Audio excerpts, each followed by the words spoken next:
Handa ng lumaban ang halos 400 atletang Pinoy sa paparating na Asian Games sa Hangzhou, China.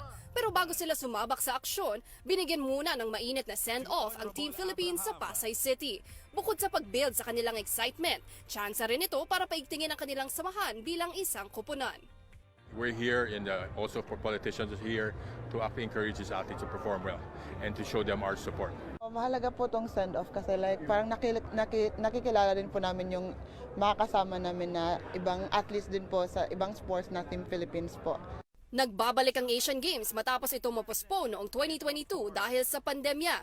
At syempre, target ng sports officials na tapatan o lampasan ng bansa ang 4 na gintong medalya nito noong 2018. For us, matapatan lang yung last Asian Games.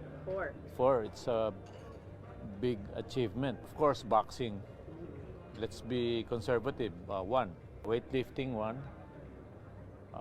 There might be surprises in swimming, golf, and track, and tennis, and esports.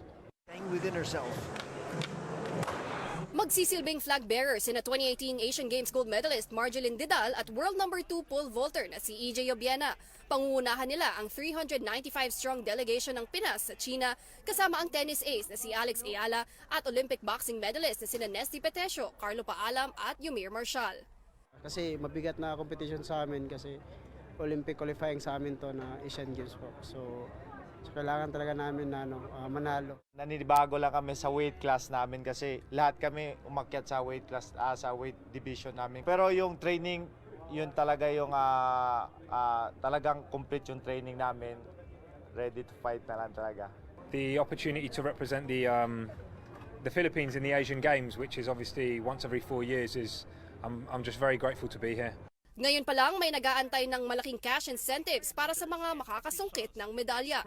Ang gold medalist makakatanggap ng 3 million pesos mula sa gobyerno at Philippine Olympic Committee. Magaganap ang Asian Games mula September 23 hanggang October 8. Pauline Verzosa, CNN Philippines.